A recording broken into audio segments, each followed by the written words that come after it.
Hello everyone, my name is Bernard Mohia from Pregnant and Mom. Welcome to Pregnancy Chronicles episode 7. This is where we share your journey through pregnancy, labor, delivery and baby care. Our mission as Pregnant and Mom is to educate, empower and equip moms with the knowledge, skills and resources to build better families. Now today I have a superstar mom and the nutritionist, boss mom, Purity Wanjiku Njoguna. Yes. Karibu kwa show. Asante sana. So today I want us to put a twist on it. I want us to talk about nutrition before pregnancy, during and after. And Purity is here to talk about nutrition. And before we begin, this show is proudly sponsored by Pregnant and Mom Baby Shop. Unaona hii car seat iko hapa nyuma yangu. It's a top 2 car seat which can be used from birth up to 25 kgs. Goes for 11,500.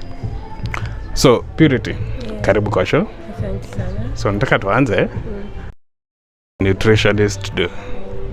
A nutritionist is a health professional who guides individuals whether they are going through a disease or whether they're just planning or trying to get healthy. A nutrition guide in achieving better health or recovery in disease, or maybe in a period like pregnancy that needs you to be at your optimum health status. So pregnancy begins before you get pregnant. So there. Yeah. So what do people need to do in terms of nutrition? So for a mom, before you get pregnant, you need to be able to have the best health status, the best nutritional status, even the best mental and emotional status. And why is this important? One, before you get pregnant, we need you to be able to carry the pregnancy to term. So a healthy body is more capable of carrying the full pregnancy, and also be able to give that baby the nutrition that they deserve. So before pregnancy, we are building up your nutrient stores. We are also building up your own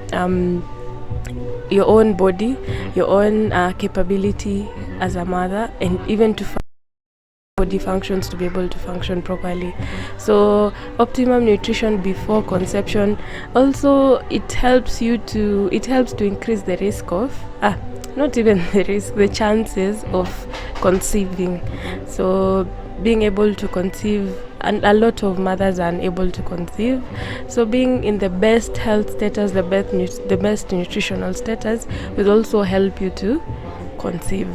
Yeah, it will increase the chances of conception happening, and also increase the chances of you having a very healthy baby, and also having the best outcomes of that pregnancy, and even having a healthier life after pregnancy. Yeah, so that's why it's important to look at before and after you get pregnant. Yeah. So that's for women, and conception works with both women and men. Yeah. So there's a myth, or rather I want to clarify with regards to now men and conception and nutrition. Njugu zinafanyaga vile wanasemaga. A lot of things will affect the probability of conception happening. So I can't say one thing, njugu tu ndio ina affect. So even for the man, being in the optimum health status and nutritional status will also help them. You can think of it like this: even their mental status before conceiving can affect the chances of conception. So it's an overall health and nutritional outlook, for you to be able to conceive. It's not just eating one thing will change everything. No, it will not. So are there like some superfoods that will help with that preconception stage? Not really. Like I said, it's an overall wholesome approach to eat. So you can't just say I will eat or this kuna dawa nimeambiwa unless it's something that your doctor has prescribed for you to take before conception to aid in the process of conception. Other things will not help. But it's important for every mother and every father out there to prepare before pregnancy to become their best health, their best healthy selves. Healthy selves. Before they enter they enter that period of parenting, because even during pregnancy you're now a parent. Umeshaanza uzazi. The one I think inaitwa kupanga uzazi. Yes. Was it SARS before? Yes. Okay. Yeah. So our couple has conceived. What then? One, nutrition. So you see, just like I had explained before, the baby receives nutrients from the mother's nutrient stores. So body organs, for example, the brain, the spinal cord, the limbs, the organs, all those are developed, or they are created in that period of pregnancy, and some of them even before you do that pregnancy test. So before you have before you go to the hospital to have that confirmation test, or before you do that confirmation test, some of these body organs and body systems are being developed. So if you're not in the best nutritional state, that at that time, or even before you got pregnant, you see, that process will be disrupted, because that baby uses those nutrients that you have in your stores to be able to create these organs. So you'll find that some babies are born with birth defects because the parent or the mother lacked certain nutrients before. Lacked certain nutrients during that time of period of pregnancy, and that happens throughout the pregnancy, because after certain weeks there are certain systems that are being built in that baby's body, whether they are body organs or now the nervous system, the blood vessels, circulation system, even their reproductive system. So we need to be in the best nutritional status. There are very many things that will affect a mother's ability to become healthy, but working with a professional, going to the ANC is another way that will help you to be able to get to the best health status that you can be, both for yourself and for your baby. You've mentioned ANC. With regards to nutrition, what information is given there? So when you come to the ANC, the first visit, unless you're very sure you're pregnant, you're recommended or you're given that pregnancy test. So one other thing that other than confirming that you're pregnant, is now we are helping you to navigate and to understand what is going on. Now that I'm pregnant, what is going on? So coming to the nutrition clinic at the ANC, you'll be weighed, your blood pressure taken, so an assessment, a physical assessment, how are you doing, or even just a dietary assessment. So we are looking at things like, are you gaining weight? When you measure your weight every clinic visit, we are looking at, are you gaining weight? And that is important, because as you grow, your baby is also growing, so there has to be a change in the weight, so there has to be an increase. Now when we measure your blood pressure, we are checking for things like hyperemesis. We're checking for things like preeclampsia, which is a very fatal condition that affects mothers who are pregnant. And it's important for you to be checked for these things, because now that condition can affect both your life and the life of your baby. So you want to be in the best condition where there's someone monitoring you and telling you what to do in certain cases. So another thing that we check is, how are you doing your physical assessment? How are you doing? Are there symptoms that you're going through? Are there things that you're going through that could affect your nutritional status, that could affect your health or the health of your baby? And also a diet assessment. So in a diet assessment, we're checking what are you eating, what are your how much are you eating of this, how much are you eating of that. So one thing that we could talk about when we come to the diet assessment is looking at your cravings. Are you eating a lot of junk food because your cravings are saying tunataka tu chipo? You just want chips, chipo mwitu, tunataka fries ama tu zile za KFC peke yake, staki za kwingine. So when you're looking at that, it has the kind of food that a mother takes during pregnancy can affect the outcomes of the pregnancy, not just of the pregnancy, and then also the life of that baby all the way up to adulthood. So for example, if the mother is taking healthy food, the outcomes of that pregnancy will be very good. But if a mother is feeding poorly, one, if they're underfeeding, there's a chance that the baby will be underweight. And underweight babies mostly will go to the NICU, or the neonatal ICU, and that is not something that I would wish for mothers, because it's very stressful, both emotionally, financially, so both for the mother, the family, and the baby. So one thing that I would advise mothers is to make sure, if you're having symptoms, for example, like morning sickness, severe morning sickness, talk to your nutritionist or talk to your doctor and tell them about it, because it's important for you to be monitored throughout. There are cases where the morning sickness can be very severe, very, very severe, and it can cause mothers to either stop eating completely, or just eat a very little food, and that's not good, because we are at a state during pregnancy, we are at a state where we need maximum nutrition care.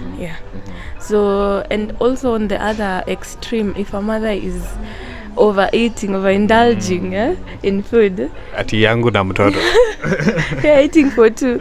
It's true, you're eating for two, but there's a point where you're either overdoing it, or you're eating foods that are very unhealthy, foods that are very high in sugars, foods that are very high in fats, foods that are very high in salt.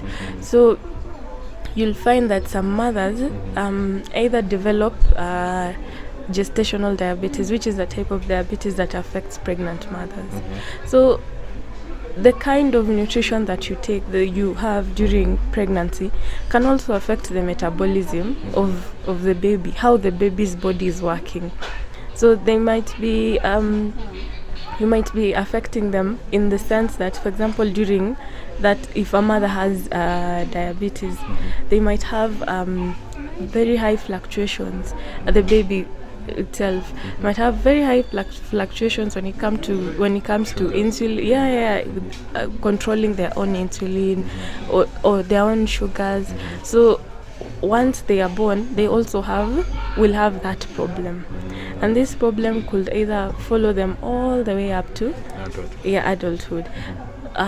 In the same way, obesity in babies. So you'll find a baby who's born from a mother who overindulges in food or in the unhealthy kind of food will grow to become obese all the way up to adulthood. Despite the mother not being obese herself. Yeah, because of the way that they are affecting their child with the kinds of food that they are eating. Because of the way we eat food, it affects how our bodies operate. And during pregnancy, it also affects the way our babies' bodies operate. Yes. Cravings. Are they part of nutritional deficiency? Not okay in pregnancy, not really, unless you're eating certain kind of things or your body demands certain kinds of things. So, for example, something that is seen in girls during menstruation and even in pregnant mothers, eating soil. So you'll find mothers who eat soil, rocks. Most of them have deficiencies in terms of micronutrients or vitamin deficiencies. But one of the things that has become a government campaign is iron and folate supplementation. So making sure that you're taking your IFAS or any other, if you prefer other types of what do they call it? Supplementation, supplements, the pregnancy supplements. They are very important. Make sure you're taking them so that you can avoid those kinds of cravings. Yeah, because one other thing that can affect you if you're eating the soil, udongo, let me call it udongo. One other thing is you might get worms. It's very embarrassing kuwa na minyoo, especially in adulthood. So ni vile tu tumbo ni separate, otherwise mtoto angekuliwa na minyoo. No, as in one other thing that can affect you if you have minyoo, anemia is very common. When you have worm infestation. So another thing is make sure you're taking your supplements at the right time. If there's any problem that's affecting you or that's causing you to be unable to take your supplements, make sure you talk to your doctor about it or your nutritionist about it. If they are too big or they smell too much, things like that, just tell your doctor. Or your nutritionist will find a way to help you. What about the moms who say that the supplements taste like metal or things like that, or they are not able to hold them down because of morning sickness? Those are the kinds of things that I would advise a mother to talk about with their either at the ANC with their doctor or their nurse or with their nutritionist. Tell them this is what is causing me to stop taking my supplements. Don't stop and then later you're like, oh, by the way, I stopped taking my supplements because of this problem. Talk to them, let them help you through any challenges that you're having. So during every ANC visit, make sure you voice your challenges, what you're going through, and how you can be helped. Another issue in pregnancy is heartburns. How does that? How do you treat that or manage it? So the same way in, for example, someone who is not pregnant, going through things like heartburn, there are certain foods that will trigger heartburn or cause it to become more severe. There's, for example, eating and then sleeping immediately will also contribute to you having a heartburn. So also when you're having things like that, or make sure you're talking to your doctor during ANC visits, or tell them I'm having very bad heartburn. Either they'll prescribe something or talk to your nutritionist so that she can help you to figure out which kinds of foods are triggering and how you can correct it. So going through the pregnancy, then comes labor.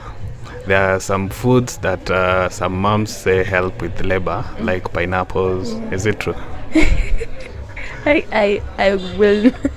I am not able to comment on. It's a myth. I think it's a myth.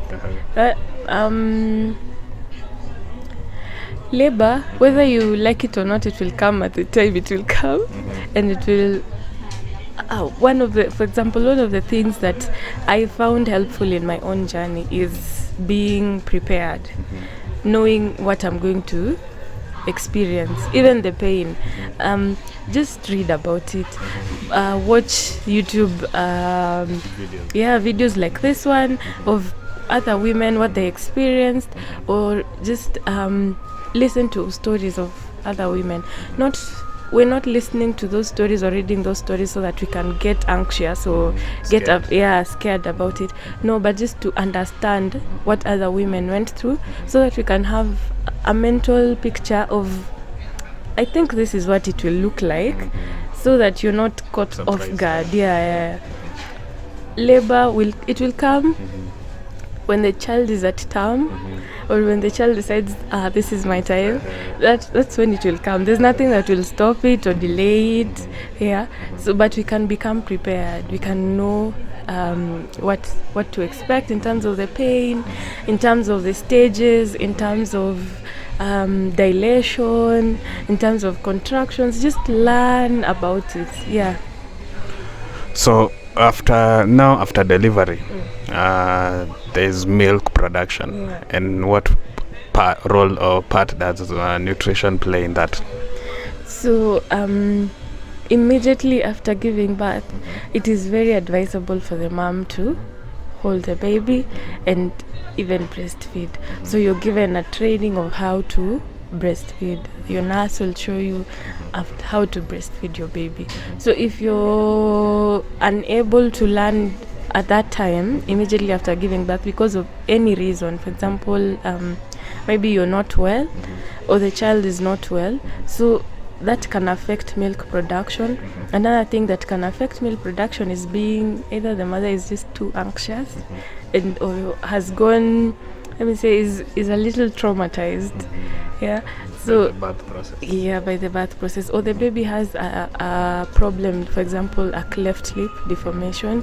So but by the time you and your child are okay and together, so if it does not happen immediately after giving birth, at the point where it happens, it's important for you to put your baby to the breast if you've decided that you're going to breastfeed, which is the most advisable option.